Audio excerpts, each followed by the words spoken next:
श्रद्धांजलि। इरफान। एक।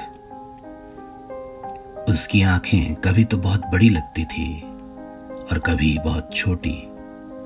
जब वह बोलता था तो कान विशिष्ट अंदाज में कहे गए उसके संवाद सुनते और आंखें उसकी आंखें देखती, जैसे वह जुबान से कम और आंखों से अधिक बोलता हो। अब न कभी वह आंखें खुलेंगी, न कभी उसकी जुबान से वे शब्द निकलेंगे। हम अपनी आंखों से दीवार पर टंगी उसकी तस्वीर देखेंगे और कानों से वे संवाद सुनेंगे जिनके कहने से पहले ही वह मौन हो गया, जिनके कहने से पहले ही वह मौन हो गया। इरफान। 2। उसकी बड़ी बड़ी आंखों में हमेशा लाल डोरे तैरते रहते थे। उसकी बड़ी बड़ी आंखों में हमेशा लाल डोरे तैरते रहते थे। ऐसा लगता था जैसे वह बरसों से सोया नहीं है। ऐसा लगता था जैसे वह बरसों से सोया नहीं है। पता नहीं किसने उससे कह दिया कि अपनी नींद तो पूरी कर लो, और वह सोने चला गया नींद पूरी करने के बहाने। पता नहीं किसने उससे कह दिया कि अपनी नींद तो पूरी कर लो, और वह सोने चला गया नींद पूरी करने के बहाने।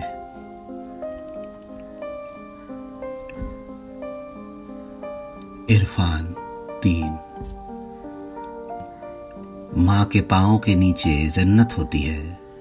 पता नहीं इस उक्ति में उसे यकीन था या नहीं, लेकिन वह अपनी अम्मी से इतना प्यार करता था कि बगैर उसके एक कदम भी नहीं चल सकता था। जैसे ही वह उंगली छुड़ाकर आगे जाती, यह भी उसके पीछे पीछे भागता।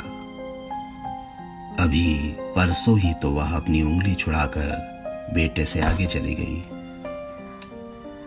अभी परसों ही तो वह अपनी उंगली छुड़ाकर बेटे से आगे चली गई। बेटे को भी कहाँ चैन था, वह भी चला गया उसकी उंगली पकड़ने के लिए। बेटे को भी कहाँ चैन था, वह भी चला गया उसकी उंगली पकड़ने के लिए।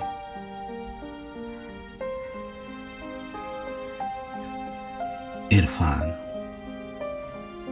4। तुमने तो मुझे डरा ही दिया था जब तुमने कहा था कि तुम्हें एक भयानक बीमारी है।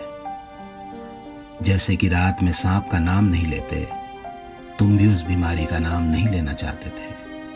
शायद तुम किसी को भयभीत नहीं करना चाहते थे।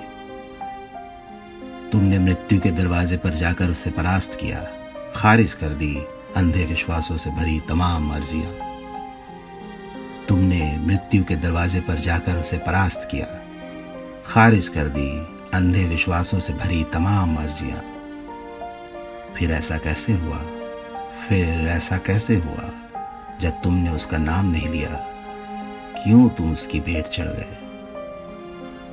लौट आओ दोस्त, हम भी अब कभी उस बीमारी का नाम अपनी जुबान पर नहीं लाएंगे। लौट आओ दोस्त, हम भी अब कभी उस बीमारी का नाम अपनी जुबान पर नहीं लाएंगे।